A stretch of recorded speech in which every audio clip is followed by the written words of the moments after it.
नमस्कार, स्वागत है आपका एबीपी न्यूज में। आपके साथ मैं अखिलेश आनंद हूं। तमाम दर्शकों का राम की पैड़ी अयोध्या से मैं बहुत बहुत स्वागत करता हूं। पूरी अयोध्या राममय है। हर तरफ आप जहां से भी गुजरें राम धुन आप सुन सकते हैं। वैसे तो अयोध्या में अक्सर इस तरीके का माहौल रहता है, लेकिन चूंकि 22 जनवरी को प्राण प्रतिष्ठा का कार्यक्रम है, इस लिहाज से हलचल बहुत ज्यादा तेज है।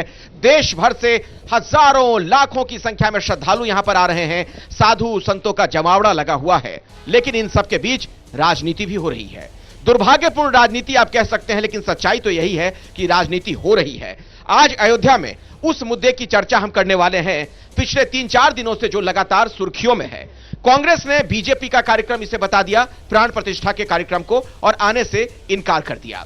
कहा यह गया कांग्रेस की तरफ से कि दरअसल यह बीजेपी और आरएसएस का इवेंट है। इसे लेकर जगत गुरु रामभद्राचार्य जी ने कांग्रेस पर आज निशाना भी साधा है। जो मुझे बड़ी जानकारी मिल रही है, उन्होंने यह कहा कि कांग्रेस ने बहुत बड़ी राजनीतिक भूल कर दी है और इससे कांग्रेस को उसी नतीजे का सामना करना पड़ेगा जैसा नतीजा पिछले दिनों हुए विधानसभा चुनाव में सामने आया था।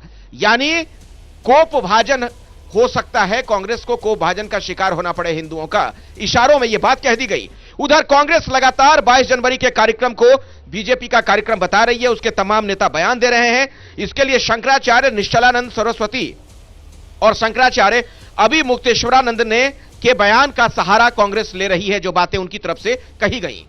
और इस तरह 22 जनवरी के कार्यक्रम को लेकर राजनीतिक विवाद जारी है। आज हम लोग अयोध्या में इस मंच से साधु संतों के साथ इसी पर चर्चा करने वाले हैं। मेरे पीछे सरयू नदी बहती हुई आपको नजर आ रही होगी। माहौल वाकई में भक्तिमय है, लेकिन चूंकि इस पर विपक्ष की ओर से सियासत जारी है तो चर्चा तो होगी। जो वार पलटवार हुआ वो सबसे पहले आप देख लीजिए।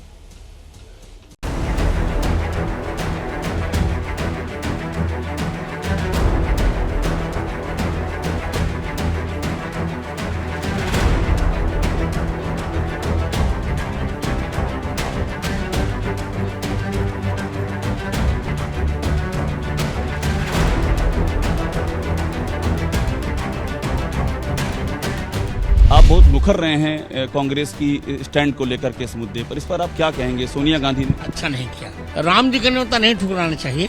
जिसे भारत में रहना है उसे जय श्री राम कहना है। बहुत बड़ी भूल की है जो परिणाम अभी विधानसभा के चुनाव में हुआ है। विधि का अतिक्रमण करके अपने नाम कमाने का प्रयास करना, भगवान से विद्रोह लेना है, हनुमान जी के गधे का पात्र अपने को बनाना है, चकनाचूर होने का मार्ग प्रकट करना। लेकिन मेरा कार्यक्रम 22 जनवरी को अयोध्या जाने का नहीं है। कांग्रेस में कुछ ऐसे लोगों का कब्जा हो गया है जो ना तो सच सुनना चाहते हैं और ना सनातन की बात सुनना चाहते हैं। जो सच की बात करेगा उसको कांग्रेस छोड़नी पड़ रही है। भगवान राम का प्रकोप प्रारंभ हो गया है। मैं भगवान से प्रार्थना करता हूँ कि कुछ लोगों की गलतियों की सजा पूरी कांग्रेस पार्टी को ना दे। जिसका जो भी मुख्यमंत्री को बाबर का वोट चाहिए वो राम मंदिर में नहीं जाएगा। ये जब शंकराचार्य जी बाइकाट कर रहे हैं, प्रोग्राम इन्होंने जानबूझ करके बनाया इस प्रकार से, आरएसएस और बीजेपी का प्रोग्राम बन गया है। एक ओर श्रीमान राहुल गांधी भारत जोड़ो अभियान चला रहे और दूसरी ओर उनके ही घर के नेता, दल के नेता, उनको कांग्रेस छोड़ो अभियान के तहत धीरे धीरे एक एक करके छोड़ के जा रहे हैं। 22 जनवरी के हमारे राम लल्ला के निमंत्रण को नकारा। अब कांग्रेस नेता, इनके घर के लोग इन्हें नकार रहे हैं। प्रधानमंत्री जी ने तो अब इसको ये ट्रस्ट का मामला ही नहीं रहने दिया। ये ट्रस्ट का मामला नहीं है, ये बीजेपी ने उस ट्रस्ट को हाईजैक कर लिया। और प्रधानमंत्री जी के लिए ये बेहद आवश्यक था, क्योंकि मूल्यांकन के बिंदुओं पर तो वो सिफर है। कोई भी दुनिया के किसी देश में सरकार किस लिए चुनी जाती है? रोजगार के, बेहतर स्वास्थ्य के लिए, सामाजिक सौहार्द के लिए, आय की असमानता मिटाने के लिए। लेकिन प्रधानमंत्री जी को लगा कि ये तो रूप का एक पत्ता है कि बाकी चीजों पर चर्चा नहीं। राहुल गांधी और उनके अवामपंथी सोच वाले दरबारियों ने एक वचन लिया है कि कांग्रेस खत्म करो, देश बदनाम करो और धर्म का अपमान करो। ये मोदी जी के इवेंट है। मोदी जी खुद राम का अवतार बनना चाहते हैं, तो दूसरे को क्यों वहां भाग देंगे? कांग्रेस ने राम के अस्तित्व को नकारा था। उन्होंने कहा राम तो होते ही नहीं है, राम हुए ही नहीं। रामचरितमानस उपन्यास है, वे सब लोग जिन्होंने राम जी को नकारा था, उनके अस्तित्व को नकारा था, जनता उनको नकारेगी।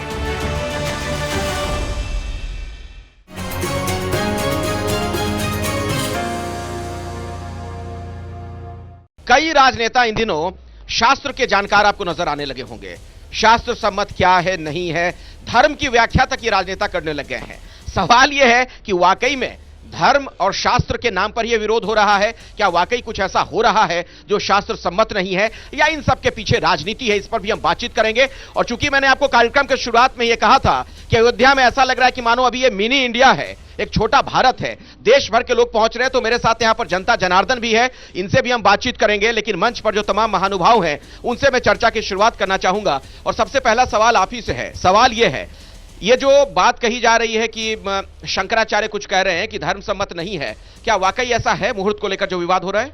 अयोध्या से मैं जगत गुरु परमहंस आचार्य, अगर पूज्य शंकराचार्य भी ऐसा कह रहे हैं, वैसे मैं सभी साधु संतों का, धर्माचार्यों का, महंतों का, श्री महंतों का, मंडलेश्वर, महामंडलेश्वर, जगत गुरु शंकराचार्य, सबका मैं नमन करता हूं, अभिनंदन करता हूं, स्वागत करता हूं। लेकिन अगर कह रहे हैं कि शास्त्र विरुद्ध है, तो मैं बता रहा हूं कि 22 जनवरी 2024 मध्याह्न 12:20 पर रामलला अपने वैकल्पिक गर्भगृह से भव्य मंदिर में विराजमान होने जा रहे हैं। यह शास्त्र सम्मत है। देश के बड़े बड़े विद्वानों ने, ऋषियों मनीषियों ने इस पर विचार करके और शास्त्र के अनुसार इस मुहूर्त को रखा है। अगर किसी को कोई शंका है, मैं उनको बता दूं, एक सामान्य अनुष्ठान में और विशेष अनुष्ठान में फर्क ऐसे होता है, जैसे एक बाल्टी अगर जल रखा है, अगर उसमें कोई सूकर या कुत्ता मुंह डाल दे तो उसको फेंक दिया जाता है। लेकिन अगर गंगा जी में सूकर और कुत्ता मर भी जाए तो भी लोग उसका त्याग नहीं करते हैं, स्नान करते हैं, क्योंकि उसका सामर्थ्य बड़ा है। और मर्यादा पुरुषोत्तम भगवान श्री रामलला की प्राण प्रतिष्ठा का महामहोत्सव है, जिसको लेकर के वेद कहते हैं नेति नेति जही वेद निरूपा। वेद भी कहते हैं, भगवान का वर्णन करते करते कहते हैं कि आगे मैं भी नहीं बता सकता हूं। और दूसरी बात, आज एबीपी दर्शकों को मैं बता रहा हूं कि जाकर नाम सुनत शुभ होई। भगवान का नाम सुनने और कहने मात्र से सारे अशुभ दूर हो जाते हैं और सारे मंगल और शुभ की शुरुआत हो जाती है। इसलिए जो लोग कह रहे हैं कि यह शास्त्र सम्मत नहीं है, मैं उनको विनम्र प्रार्थना भी कर रहा हूं कि इस तरह का बयान न दे। अगर शंका है किसी को, बात यही नहीं रुक रही है, मैं आपको भी अब चर्चा में लाना चाहूंगा। स्वामी अभी मुक्तेश्वरानंद सरस्वती जी ने जो बात कही, वो कह रहे हैं कि आधे अधूरे मंदिर में भगवान को स्थापित किया जाना न्यायोचित और धर्म सम्मत नहीं है। यह बात भी कही जा रही है। देखिए, मैं पूज्य सभी संतों को कह रहा हूं कि इस तरह का बयान न दें। हम सभी सनातनी एक हैं, एक रहेंगे, आपसी कोई मतभेद नहीं है। लेकिन किसी कारण से अगर आप दुखी होकर के और इस तरह की बात कर रहे हैं तो ऐसी बात न करें। यह शास्त्र सम्मत है, जो भी प्राण प्रतिष्ठा महामहोत्सव रखा गया शास्त्र सम्मत है। अगर किसी को नहीं, लेकिन ये भी तो धर्माचार्य है ना जो बयान दे रहे हैं, तो उसका हम क्या अर्थ निकालें फिर? ये भी तो शंकराचार्य हैं जो कह रहे हैं। जी, सबसे पहले मैं शंकराचार्य से बताना चाहता हूं कि जब दक्षिण भारत के शंकराचार्य जैनानंद सरस्वती को दिवाली के दिन घसीट लोग ले जा रहे थे, उस वक्त आप लोग क्यों चुप थे? जब जम्मू कश्मीर में हिंदुओं के ऊपर गोली चलाई जाती, ब्राह्मण गोली चलाई, तब आप क्यों चुप थे? और आपको शायद ये भी ज्ञान नहीं है कि मैंने मस्जिद नहीं था, ये मेरा मंदिर था और मंदिर पुराना हो गया था। हम अपने मंदिर का जीर्णोद्धार करा रहे हैं और तब भी आप बोल रहे हैं। यहां पर जो ये चारों शंकराचार्य है, मैं अब मुक्तेश्वरानंद से कहना चाहता हूं, जब ज्ञानवापी का बात आई, अयोध्या से जगत गुरु जी स्वामी करपात्री जी, मैं वहां जाकर के जल चढ़ाया, तभी विवाद कर रहे थे कि अयोध्या वाले आ जाएं और हम न जाएं, तब इन्होंने अनशन तोड़ा था। मैं निवेदन करना चाहता हूं, ये जो है किसी संत की नहीं, किसी स्थिति की नहीं, ये हमारे उन तमाम लोगों का परिश्रम है जो 550 साल तक 4.5 लाख लोगों ने शहादत दिया है ये स्वर्णिम नहीं है, ये जो बता रहे हैं रंगा इतिहास है मेरा, शहीदों के है खूनों से बिलखती मांग है, ये भी अभागिन माओ बहनों के उन्हीं बिछुड़े शहीदों की कहानी याद आई है। राम जन्मभूमि है जिन्होंने सीने पर गोली खाई है। आप पूछ रहे हैं ये सरयू किनारा है, ये क्या बताएंगे? शंकराचार्य क्या बताएंगे? इन लोगों ने घर का कोई शहादत दिया है क्या? इस सरजू जी का तट ये देखो, यही चली थी गोलियां, मरने वाले बोल रहे थे राम नाम की बोलियां। हनुमानगढ़ी का किला ये देखो, वही चली थी गोलियां, मरने वाले बोल रहे थे राम नाम की बोलियां। लाल कोठी का किला ये देखो, वही चली थी गोलियां, कोठारी बंधु बोल रहे थे राम नाम की बोलियां। ये लोग जो हैं राजनीति कर रहे हैं, हमारे राम राजनीति के विषय में थोड़ा जनता को भी इसमें पार्टिसिपेशन पब्लिक का भी चाहूंगा कि क्या लग रहा है आप लोगों को, वाकई में राजनीति हो रही है कि ये धर्म की ही बात हो रही है? क्या लगता है आपको? नहीं, खड़े हो जाइए। हाँ जी, देखिए कांग्रेस जो है वो अपने जिसके लिए जानी जाती है वो काम वो कर रही है, और कांग्रेस अपने मतलब अब उनका चेहरा क्लियर है समाज के सामने और खासतौर से हिंदुओं के सामने कि क्या उनकी आस्था हिंदुओं में है, राम मंदिर को लेकर उनका व्यू क्या है, ये क्लियर है। हाँ, आप लोग कहां से आए हैं? खड़े हो जाइए, अपनी जगह पर खड़े हो जाइए। हाँ, हरदोई से आए हैं। इस तरीके के जो बयान दिए जा रहे हैं, क्या लगता है आपको सही है इस मौके पर इस तरह की बात करना? अनर्गल बयान है, अगर इस तरीके के बयान दे रहे हैं अच्छी बात है, उन्हें देना भी चाहिए। एक बार जरा हिंदू समाज को यह समझाने की कोशिश भी करें कि वो भारतीय जनता पार्टी को या हिंदुत्व को वोट ना दे। मुझे लगता है पूरी तरह सारे शंकराचार्य और जितने मठाधीश हैं सारे नकार दिए जाएंगे और फिर रामराज की स्थापना होगी, भगवा फिर लहराने वाला है। इस तरीके का बयान अगर दिया जाएगा तो क्या शंकराचार्य को ही नकार दिया जाएगा? आपसे मेरा सवाल है, ये जो कह रहे हैं। हाँ जी, नहीं, गलत है। देखिए, किसी को नहीं नकारा जाएगा, किसी का ये थोड़ा देखिए ऐसी बातें नहीं करना है। सबका सम्मान है, उनकी अपनी भावना है, उनकी अपनी निष्ठा है, लेकिन रामलला का समय जो निश्चित है, निर्धारित समय पर प्राण प्रतिष्ठा होगी और जिनको नहीं आना है न आए, जिनको गम मनाना है गम मनाए, लेकिन सबका सम्मान है, किसी को नकारा नहीं जाएगा। आप कुछ कहना चाह रहे हैं जी? देखिए, चाहे वो शंकराचार्य हो, चाहे वो कोई धर्मगुरु हो, राम से बड़ा कोई भी नहीं है। राम के मार्ग में जो भी आएगा वो नकार दिया जाएगा, चाहे वो कांग्रेस पार्टी हो, चाहे वो शंकराचार्य हो, चाहे जो। दूसरा बिंदु, शंकराचार्य सनातन धर्म में 3 संप्रदाय हैं, शैव, वैष्णव और शाक्य। शंकराचार्य शैव संप्रदाय का नेतृत्व करते हैं और राम वैष्णव संप्रदाय के हैं। अब इसमें कहा आप भेद पैदा करने को? हाँ, ये जरूरी है, ये जरूरी, ये उन लोगों को बताना जरूरी है जो शैव संप्रदाय के साधुओं की आड़ में वैष्णव संप्रदाय के साधुओं को और हमारे आराध्य का अपमान कर रहे हैं। हाँ, आप कुछ कहना चाह रहे थे? हाँ, बिल्कुल, एक कवि हूं और राम झगड़े का विषय नहीं है। राम जो है अपने आप में व्यापक है। हमारे किसी बड़े कवि ने कहा है, न तेरा है न मेरा है, ये हिंदुस्तान सबका है। नहीं समझी गई यह बात तो नुकसान सबका है। यहाँ जो मिल गई नदियां वो दिखलाई नहीं देती, महासागर बनाने में मगर एहसान सबका है। बहुत से रास्ते खोजे गए उस तक पहुंचने के, मगर पहुंचे हुए ये कह गए भगवान सबका है। तो राम सबके हैं, राम लड़ाई का विषय नहीं। और विपक्ष को 4 पंक्तियां देता हूं अपनी। छोड़ धन धाम तक नहीं आए, शब्द भी नाम तक नहीं आए।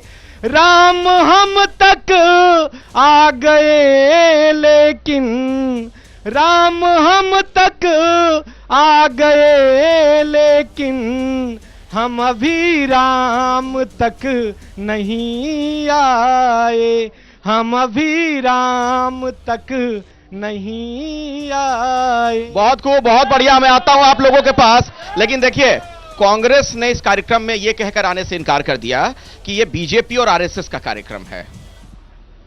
देखिए, कांग्रेस और किसने इनकार कर दिया? यह बीजेपी और आरएसएस का कार्यक्रम है, यह कहकर कांग्रेस के आला नेतृत्व ने राम मंदिर प्राण प्रतिष्ठा कार्यक्रम में आने से इनकार कर दिया। मैं पूछता हूं, क्या कांग्रेस वाले अपने घर में भगवान राम जी की पूजा नहीं करते या हनुमान जी की पूजा नहीं करते? मैं अपने एक भजन की पंक्ति के माध्यम से बताना चाहूंगा कि चमक रहा है श्री राम मंदिर, चमक रहा है श्री राम मंदिर, दिवाली ही जगमगा रही है। हे आर्य पुत्रों, हे राम भक्तों तुम्हें अयोध्या बुला रही है। हे आर्य पुत्रों, हे राम भक्तों तुम्हें अयोध्या बुला रही है। 5 सदी का सपना सजाया, श्री राम लला जी ने सम्मान पाया। राम ध्वजा लेकर राम टोली, राम ध्वजा लेकर राम टोली, खुशियों में आज देखो नाच रही है। हे आर्य पुत्रों, हे राम भक्तों तुम्हें अयोध्या बुला रही है। अगर वो आर्य पुत्र हैं, भारत के वासी हैं, सनातनी हैं, संतों के चरणों में, सनातन में और भगवान में निष्ठा रखते हैं, तो उन्हें ऐसे शब्दों का प्रयोग कतई नहीं करना चाहिए। जय श्री राम। लेकिन जो ऐसे शब्दों का प्रयोग कर रहे हैं वो शास्त्र की बहुत दुहाई दे रहे हैं। कल कांग्रेस के एक बड़े नेता को मैं सुन रहा था, बार बार कह रहे थे धर्माचार्यों का उल्लेख करते हुए कि शास्त्र सम्मत नहीं है, इसलिए इस तरीके की चीज होनी नहीं चाहिए। सबसे दुर्भाग्य का विषय यह है, कांग्रेस आज से नहीं आदि से हिंदू, सनातन और साधुओं की विरोधी रही है। शायद आप लोगों को पता होगा, जब सोमनाथ मंदिर का स्थापना हुआ, जीर्णोद्धार हुआ, तो नेहरू जी को निमंत्रण दिया गया था। नेहरू जी उस कार्यक्रम में भी जाने से मना कर दिए थे। यहां तक कि राष्ट्रपति जी को भी उन्होंने मना किया था, पर राष्ट्रपति जी बगैर उनसे बताए वहां पहुंचे थे। और सबसे दुर्भाग्य का विषय यह है कि जब मदर टेरेसा को संत की उपाधि दी जा रही थी, सोनिया गांधी अस्वस्थ थी, नहीं जा पाई, उन्होंने बाकायदे लेटर जारी करके क्षमा मांगा था और अपने प्रतिनिधि स्वरूप 2 लोगों को भेजा था। तो इससे साबित होता है कि आज से नहीं आदि से हिंदू सनातन की विरोधी रही है। आपको भी ऐसा ही लगता है? आपकी राय इस पर यही है? अगर कोई धर्माचार्य कह रहे हैं तो उनका अपना मत है, कोई तो वजह होगी ना उसके पीछे। देखिए, निश्चित तौर पर अखिलेश आनंद जी, मैं कहना चाहूंगा कि पहले उपासना की पद्धति को जानना बड़ा आवश्यक है। मेरे विशेष धर्माचार्य भी यहाँ पे बैठे हुए हैं, सम्मान सबका है। और मैं ये कहूँ कि रामानंदाचार्य परंपरा से भगवान राम लला बाल रूप में जी, समझिएगा बात को, इनकी उपासना की पद्धति थोड़ी अलग परंपराओं से होती है। और जो बार बार ये प्रश्न चिन्ह उठाए जा रहे हैं कि अभी मंदिर का पूर्ण रूपेण से निर्माण नहीं हुआ है, तो फिर प्राण प्रतिष्ठा कैसे? तो मैं आपको बता दूं कि थोड़ा शास्त्रों का अध्ययन जरूरी है। गर्भगृह का पूर्ण निर्माण हो चुका है जी, दुनिया देख रही है, प्रत्यक्षम किम प्रमाणम। तो जब गर्भगृह का निर्माण हो चुका है, शास्त्र कहते हैं कि उसमें अगर यदि प्राण प्रतिष्ठा कराई जा रही हो तो उसमें कोई दोष नहीं है, क्योंकि वह गर्भगृह बनकर के तैयार हो चुका है।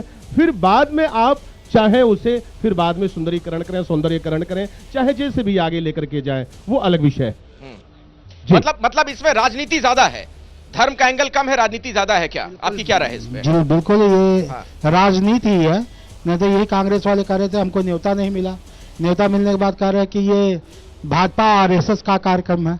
वो मैं कांग्रेस को बता देना चाहता हूं कि अयोध्या में जो राम जी का मंदिर बन रहा है, उस राम मंदिर में जो भी पैसा लग रहा है वो सनातन धर्म हिंदुओं का लग रहा है, किसी भी पार्टी का पैसा नहीं लग रहा है। पूरे विश्व से चंदा भारत में आया, राम मंदिर के लिए आया, और उसी राम मंदिर के पैसे से ये राम मंदिर बन रहा है। अगर कोई कहे कि इससे भाजपा का इससे क्या लेना देना है, कहने का तात्पर्य है जो पार्टी है, जो सरकार है, वो तो मदद करेगी ही, क्योंकि अयोध्या के विकास में जो उन्होंने मदद किया यह बहुत जरूरी था। क्योंकि यहाँ पे इतनी पब्लिक आएगी, इतनी भीड़ आएगी, पूरा देश खुश है, पूरा समाज खुश है। यहाँ तक कि विदेशों के में जो राम भक्त रहते हैं वो भी खुश है, यहाँ तक कि ये धरती और अंबर खुश है। मैं चंद शब्दों में कहूंगा कि धरती अंबर लगाए यही नारा, नारा कौन सा? जय श्री राम। तो यहाँ हर तरफ जय श्री राम की गूंज में सुन रहा हूँ। हाँ। अंबर लगाए यही नारा, राम लला का मंदिर बन गया प्यारा, और जन्मभूमि है ये भगवान का, अयोध्या में मंदिर बना राम का, पावन अयोध्या धाम का। मैं पब्लिक के बीच अब जाना चाहूंगा और सवाल वही है, अगर विरोध के कुछ सुर सुनाई पड़ रहे हैं तो क्या उस पर ध्यान नहीं देना चाहिए? अगर लोग विरोध कर रहे हैं, कुछ अलग अलग तरह के बयान आ रहे हैं, उसका मतलब क्या निकाला जाए? कांग्रेस हो, आरजेडी के नेता हो या डीएमके वालों ने जो बयान दिया था? कांग्रेस हो या सपा हो, ये सभी सनातन विरोधी ही काम करते आए हैं। अगर माननीय सुप्रीम कोर्ट आदेश दिए रामलला के बारे में, अगर भाग्य ये रहा कि भाजपा की सरकार रही तो मंदिर बन भी गया, अन्यथा ये लोग किसी सुप्रीम कोर्ट का आदेश भी नहीं मानते? ना मानते, ये कुछ ना, सुप्रीम कोर्ट का आदेश भी नहीं मानते? ना मानते ये लोग। कब माने हैं? कब माने हैं? अच्छा, आपको लग रहा है क्योंकि बीजेपी की सरकार है इसीलिए मंदिर बन पाया सुप्रीम कोर्ट के आदेश के बाद? ये सारी व्यवस्थाएं, हर चीज दिख रहा है। ठीक है। हाँ, एक बुजुर्ग यहाँ पर हैं, कहाँ से आए हैं आप? जमशेदपुर टटल नगर से। जमशेदपुर से आए हैं जी, क्या कहना चाह रहे हैं? मैं संतों से पूछना चाहता हूँ कि विपक्ष वाले, विरोधी वाले राम पर, राम मंदिर पर तो बहुत सा कटाक्ष कर रहे हैं, राम को काल्पनिक कहना, सनातन को गालियां देना, लेकिन कुछ दिन पहले से कुछ व्यक्ति महाराष्ट्र से राम के व्यक्तित्व पर प्रश्न उठा दिए हैं, उनके खान पान पर व्यक्तित्व उठा दिए हैं। उस खान पान को मैं मुंह से नहीं कह पाऊंगा, लेकिन हम करपात्री जी बताएं कि इस खान पान पर जो व्यंग किए हैं लोग, उनका जवाब क्या होगा? करपात्री जी, इनके कहने का मतलब है कि वो जो बयान जितेंद्र अवार्ड वाला आया था एनसीपी के नेता वाला कि मांसाहारी है राम जी। हमारे अयोध्या में भोजन का एक मेनू है कि करई आहार साक फल कंदा अश्वमीर ही ब्रह्म सच्चिदानंदा, पै आहार फल पान करी नाम जपो खटमास। हमारे यहाँ भोजन का मेनू है, हमारे संप्रदाय में, हमारे यहाँ सबका सम्मान है। लेकिन अभी हमारे भाई साहब बोल रहे थे ना, चाहे साधु हो, चाहे सन्यासी हो, चाहे बैरागी हो, चाहे बीतरागी हो, अगर कोई भी संत भेष ही में क्यों ना हो, अगर राम का विरोधी है तो हमारे यहाँ विधान है कि तजिए ताहि कोटि बैरीसम यद्यपि परम स्नेही जाके प्रिय न राम बैदेही। वाह वाह वाह। हाँ, आप कुछ कहना चाह रहे थे, बोलिए, खड़े हो जाइए। जिन्हें भी कुछ कहना हो हाथ उठाइएगा, मैं आऊंगा आपके पास। हाँ, खड़े होकर बोलिए। कहाँ से? गोंडा से है। मैं ये बोलना चाहता हूँ कि अगर वो मतलब विपक्ष वाले राम का विरोध कर रहे हैं तो 140 करोड़ की जनसंख्या उनका पूरा विरोध कर देगी, ये उसका ध्यान रखें। 140 करोड़ पूरी जनसंख्या उनका विरोध करेगी। जय श्री राम। क्या कहना चाह रही हैं आप? मुहूर्त की बात है तो इतना भव्य मंदिर है कि गर्भगृह बन चुका है, भगवान की स्थापना हो रही, और इतना भव्य मंदिर मेरे ख्याल से 10 साल काम चलेगा तो भी नहीं कुछ हो पाएगा। 10 साल काम चलता रहेगा तब भी नहीं हो पाएगा, मतलब सुंदरीकरण तो हम दिन पे दिन करते ही रहेंगे ना। तो आपकी कल्पना में राम मंदिर है, बिल्कुल पूरी भव्य हो, आलीशान, भव्य, इतना भव्य तो कुछ ना कुछ होता ही रहेगा। लोग कुछ कर नहीं पाए, भारतीय जनता पार्टी कर रही है, अब उनको ये खिसियाहट हो रही है कि अरे मैंने क्यों नहीं कर पाया। अब वो कुछ ना कुछ तो कमी निकालेंगे ही ना। मैं यहाँ पर ये कहना चाहूंगा कि कांग्रेस हुआ या सपा हुआ, उनको आने का हक भी कहाँ से आ गया? उनको तो आने का हक ही नहीं है। अगर जो आद अनादिकाल से आज तक कभी अयोध्या आए नहीं, जिन्होंने कभी अयोध्या के बारे में सोचा नहीं, जिन्होंने मंदिर के बारे में तो छोड़ दीजिए, अयोध्या नगर के बारे में कितना सोचा, तो उनको आने का हक ही नहीं है। ये प्रश्न तो बात की बात है। आपके मुताबिक उनको आने का हक ही नहीं है। आप क्या कहना चाह रहे थे? हाँ, मैं सिर्फ यही कहना चाहूंगा, कांग्रेस के में ऐसे तो नेता हैं जिनको खुद की एबीसीडी खुद की पता नहीं है, जिनको खुद नहीं पता, जब वो मीडिया के सामने आते हो, जब बयान देते तो उन्हें खुद नहीं पता होता वो बोल क्या रहे हैं, जो जनता में उनका मैसेज क्या जा रहा है। तो ऐसे लोग अपना नुकसान खुद कर रहे हैं। ये तो जनता खुद देख रही है और मीडिया खुद बता रही है। हाँ, इधर कोई कुछ कहना चाह रहा था। हाँ, बोलिए, खड़े हो जाइए। जय श्री राम। मैं सभी संतों से एक प्रश्न करना चाहता हूं कि जो शंकराचार्य जी नहीं आ रहे हैं या कुछ मतभेद है उस तरीका, तो ऐसा क्यों है? जाके उसमें ऐसा नहीं होना चाहिए, क्योंकि हिंदू धर्म के सर्वोच्च गुरु हैं वो, उनको तो उपस्थित होना ही चाहिए यहाँ पे। अभी मतलब क्या उनको मनाया नहीं जा सकता था? 2 दिन पहले शंकराचार्यों ने प्रधानमंत्री को चिट्ठी लिखा है कि मैं कोई विरोध नहीं कर रहा हूँ।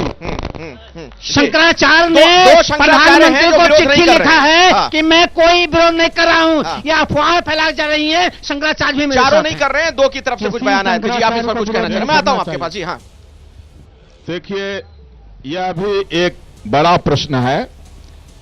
सभी साधु संत धर्माचार्य या सनातनी, किसी में कोई मतभेद नहीं है। थोड़ा सा कुछ राजनेता ऐसे लोग हैं, कुछ राजनीति से प्रेरित लोग हैं।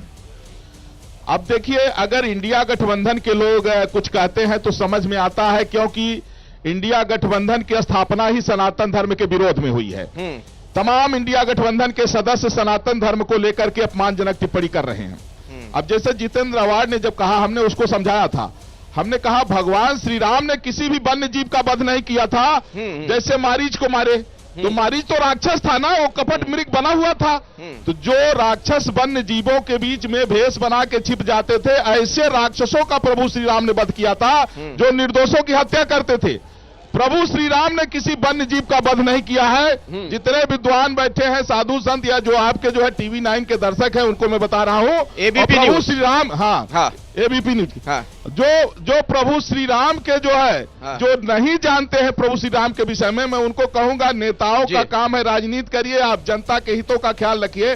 धर्म ग्रंथों को हम साधु संतों के ऊपर छोड़ दीजिए, अथवा आपको बहुत ज्यादा शौक है तो आके बैठ के शास्त्रार्थ कर लीजिए।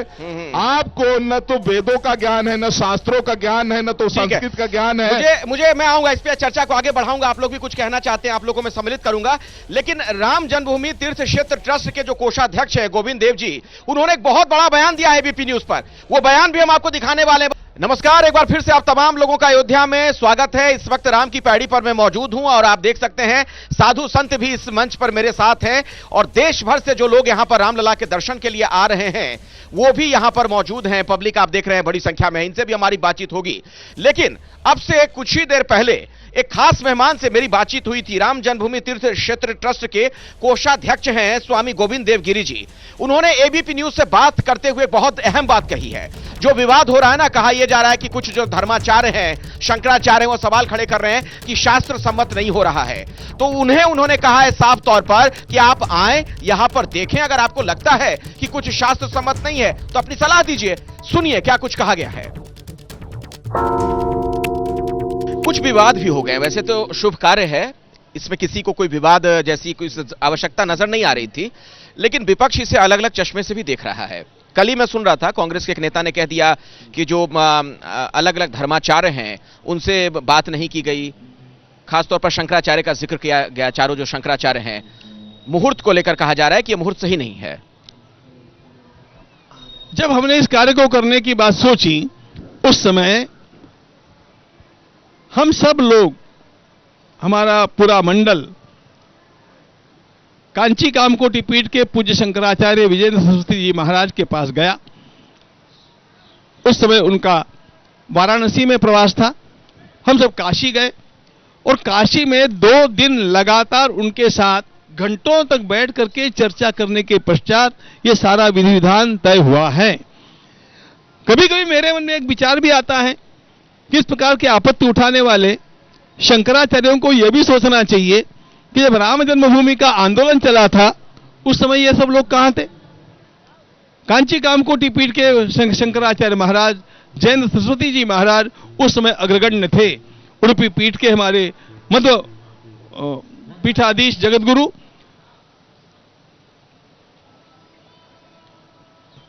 पेजावर स्वामी महाराज वे भी उस समय अग्रगण्य थे।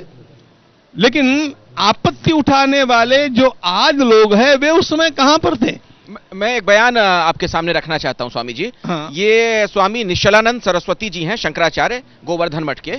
वो कह रहे हैं कि मोदी जी लोकार्पण करेंगे, मूर्ति को स्पर्श करेंगे तो मैं वहां तालियां बजाकर जय जयकार करूंगा क्या? मेरे पद की मर्यादा है। राम मंदिर में मूर्ति की प्राण प्रतिष्ठा शास्त्रों के अनुसार होनी चाहिए, ऐसे आयोजन में मैं क्यों जाऊं? पूज्य शंकराचार्य निश्चलानंद जी महाराज के लिए मेरे अंतःकरण में अपार आदर है, अपार आदर है। मैं उन्हें बहुत अच्छी तरह से जानता हूं। विद्वानों के वे शिरोमणि हैं, अत्यंत पवित्र आत्मा है। मेरा विनम्र अनुरोध यह है कि उस दिन जो भीड़ यहां पर होने वाली है, सुरक्षा की दृष्टि से और सभी दृष्टियों से, यदि सभी आचार्य अपने पूरे के पूरे प्रोटोकॉल के साथ आएंगे तो उनके सिंहासन है, छत्र है, चामर है, उनके आगे पीछे रहने वाले सेवक लोग हैं, इन सब लोगों की व्यवस्था करना हम लोगों के लिए संभव नहीं है।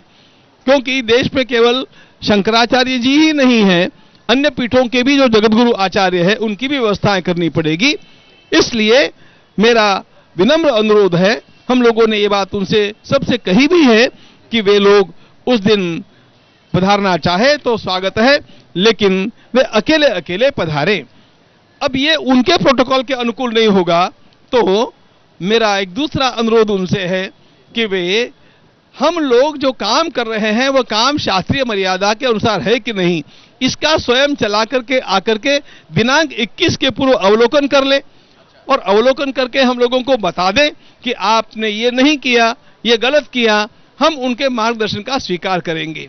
देखो, निश्चलानंद जी महाराज सामान्य पुरुष नहीं है, वे महापुरुष है, वे अत्यंत श्रेष्ठ है, लेकिन कभी कभी एक कम्युनिकेशन गैप हो जाता है जिसके कारण एक दूसरों का अंडरस्टैंडिंग बनता नहीं है, समझता नहीं है। तो 21 तारीख को आप उन्हें आमंत्रित कर रहे हैं? हम सभी शंकराचार्यों को आमंत्रित कर रहे हैं कि वे आवे और यहाँ पर आकर के देखें, और यहाँ पर हम लोगों को कोई सुझाव देना है तो दे, हमारी गलती हो रही है तो बतावें, उसको ठीक उठा करवा ले।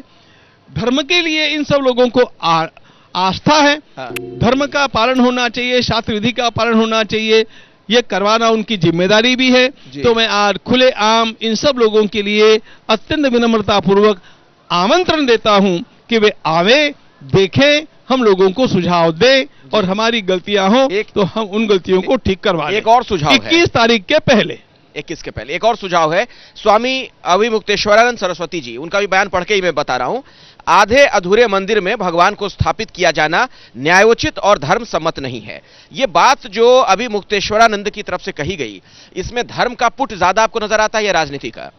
ऐसा है, पहले तो उनके शंकराचार्य होने के बारे में ही हम लोगों के लिए कोई स्पष्टता नहीं है, क्योंकि ज्योतिष पीठ के शंकराचार्य तो हमारे वासुदेवानंद सरस्वती जी महाराज हैं, जो न्यास के एक हमारे अत्यंत आदरणीय पूज्य न्यासी है और वे हमें मार्गदर्शन कर रहे हैं।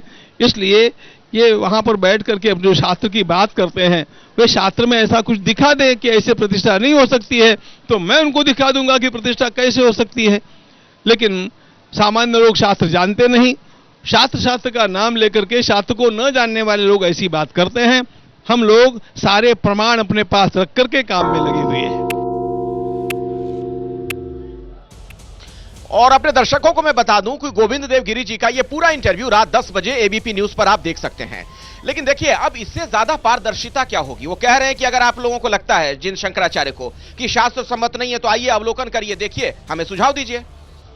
गोविंद देव गिरी ने जो कहा है बहुत अच्छा कहा है। हम सबका सम्मान करते हैं, राम सबके हैं, राम किसी संप्रदाय के नहीं है, राम सर्वोच्च हैं। ये सारे शंकराचार्य आवे, हम सम्मान करते हैं, बैठें, अगर कोई गलती हो रही बतावें, लेकिन घर में बतावें, ये नाटक बाहर मत करें, पब्लिक मत करें कि हमको जानकारी नहीं है। हम उनका सम्मान करते हैं, बैठक करें, अगर कोई गलती हो हमको समझावें, हम उनका सम्मान करते हैं। ये पब्लिक लिए अगर हमको नीचा दिखाना चाहते हैं तो आने कोई आवश्यकता नहीं है, कोई सलाह की आवश्यकता नहीं है। हमारे बीच आके बैठे, बतावें क्या गलती है क्या नहीं गलती है, हम उनका सम्मान करते हैं, सिरोधार्य है, उनके चरणों की हम चरण धुले लेंगे, लेकिन आवे, बैठे, घर की तरह सलाह दें, हम मानेंगे उनकी बात।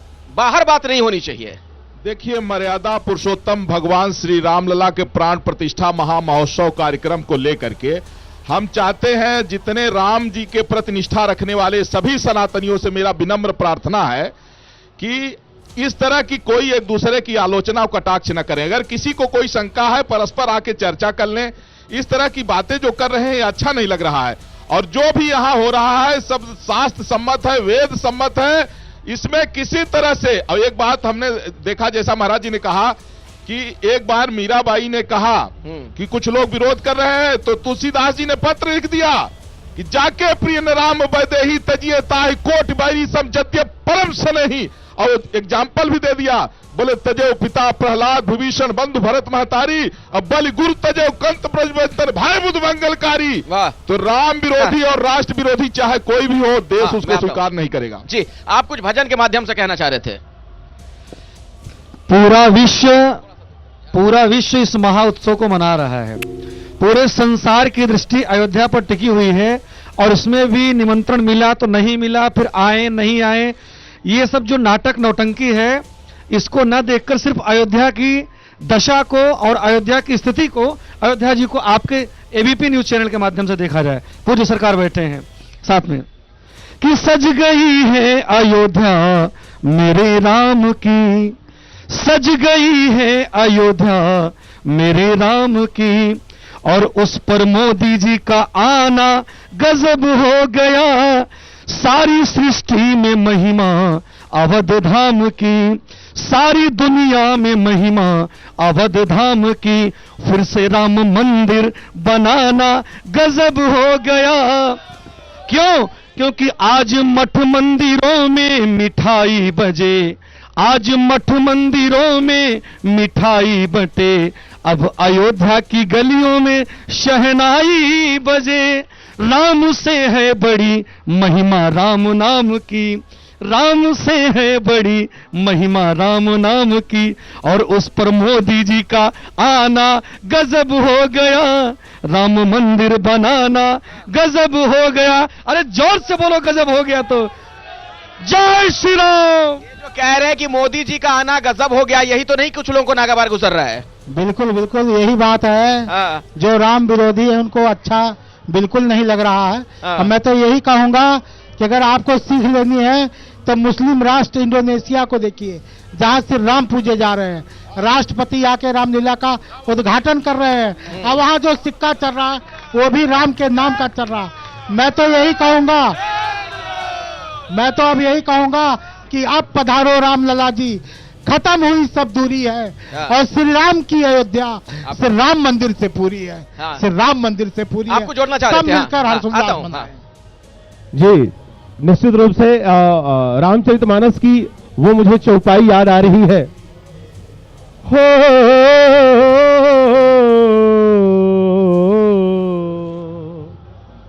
तुलसी तुलसी सब कहे, तुलसी वन की घास घास घास, कृपा भई रघुनाथ की, बन गए तुलसीदास। हो महिमा राम नाम की, महिमा राम नाम की। लेकिन देखिए मेरे मन में एक सवाल है कि ऐसी शुभ घड़ी में भी जब इस तरह की बातें कही जाती हैं तो इसके पीछे मंशा क्या हो सकती, क्या सोच हो सकती है, अगर इस तरीके का नकारात्मक विचार किसी के मन में आ रहा है? बिल्कुल कहीं ना कहीं आज विपक्ष के लोग जो हैं, चाहे वो कांग्रेस के हों, सपा के हों, बसपा के हों, सब लोगों को पता है कि हमारा जो जनाधार है वो खिसक चुका है। तो हम किसी न किसी माध्यम से हिंदू मुस्लिम करके, हिंदू सनातन धर्म करके हम अपना जनाधार बनाना चाहते हैं, लेकिन उनको ये नहीं पता है भारतवर्ष। नहीं, एक मिनट, एक चीज इसमें जोड़ दूं, उस पर जवाब दीजिएगा। क्या जनाधार बना सकते हैं? अगर आपकी बात में मान लूं कि सनातन विरोधी बातें करके वो जनाधार बनाना चाहते हैं, तो सभी को पता है कि इस देश में ज्यादा किससे मानने वाले लोग हैं, तो उससे कांग्रेस को हासिल क्या होगा? तो फिर तो अब कुल्हाड़ी मारने वाली बात है अपने पैर पर। बिल्कुल उनको यही तो नहीं पता है कि हम अपने ही पैर पर कुल्हाड़ी मार रहे हैं, लेकिन करना वही चाहते हैं। अभी आपने कुछ दिन पहले सुना होगा स्टेटमेंट, ऐसे आसाम का एक मुस्लिम नेता था, उसने भी इसी तरह से कहा था कि 20 से 26 कोई भी ट्रेन में नहीं बैठेगा, कोई अयोध्या नहीं जाएगा, कोई यात्रा नहीं करेगा। ये लोग इसी तरह से यूडीएफ के नेता, जी जी हाँ, इस तरह से ये लोग कुछ ना कुछ करते रहते हैं, लेकिन उनको ये नहीं पता है भारतवर्ष की जनता, चाहे वो हिंदू हो, चाहे वो मुसलमान हो, चाहे वो सिख हो, चाहे ईसाई हो, सब लोग इस समय राममय हो गए हैं। आप अयोध्या देखिए, आप लोगों के हिंदू चैनल के माध्यम से हम लोग देखते हैं मुस्लिम जय श्री राम करते हुए अयोध्या की यात्रा कर रहा है, सिख धर्म के लोग अयोध्या में आकर के लंगर चला रहे हैं, जय श्री राम का नारा कर रहे हैं, ईसाई धर्म के लोग, सभी धर्म के लोग आकर के अयोध्या में जय श्री राम का नारा कर रहे हैं, सेवा कर रहे हैं अतिथियों का। पब्लिक में से किसी कुछ कहना हो तो अपना हाथ उठाइएगा, मैं आऊंगा। हाँ, क्या कहना चाह रहे थे आप? हाँ, मैं 2 लाइन कहूंगा, एक राम भक्तों के लिए और एक लाइन राम विरोधियों के लिए। राम भक्तों के लिए सबसे पहले प्रस्तुत है हनुमान गढ़ी कनक भवन, राम मंदिर अति सुंदर, राम मंदिर अति सुंदर, स्वयं जगत के मालिक बैठे तपस्वी छावनी के अंदर, हाँ तपस्वी छावनी के अंदर, सीता राम जी की प्यारी राजधानी लागे, राजधानी लागे, मीठो मीठो प्यारो प्यारो सरजू जी को पानी लागे। और दूसरी लाइन जो है, एक मिनट, दूसरी लाइन राम विरोधियों के लिए है, जो कह रहे हैं कि मैं निमंत्रण मिला है नहीं जाऊंगा, उनको मैं कह रहा हूं आ जाओ, नहीं तो विनाश काले विपरीत बुद्धि। मैं उनको एक लाइन सुनाऊंगा। क्या कि ना राम नाम लीन हो, ना राम नाम लीन हो, प्यारी सी जिंदगानी में, अरे तू डूब के मर जा रे चुल्लू भर पानी में, तो डूब के मर जा रे चुल्लू भर पानी में। जय श्री राम। आखिरी वक्तव्य जी, बोलिए। देखिए, नरेंद्र मोदी हमारे विश्व के मित्र हो गए हैं। सारे संसार के कंट्री कह रही हैं नरेंद्र मोदी आज our friend, Narendra Modi our friend. तो विश्व का जो मित्र होता है, विश्व अस्य मित्र है या ससह विश्वामित्र है। तो विश्वामित्र के रूप में हमारे नरेंद्र मोदी आ रहे हैं, और वो दिन छुट्टी लेके आ रहे हैं, यहाँ पे आ रहे हैं, छुट्टी लेके आ रहे हैं। और बस वशिष्ठ है, वशिष्ठ के रूप में हमारे जोगी जी हैं। और सबसे बड़ी बात बताऊं आपके चैनल के माध्यम से, अयोध्या में राम मंदिर निर्माण हो रहा है केवल हनुमान जी की कृपा से। सिर्फ हनुमान जी की कृपा से? मुझे पता, मैं बताऊं, उदाहरण दे रहा हूं, मैं एग्जांपल दे रहा हूं।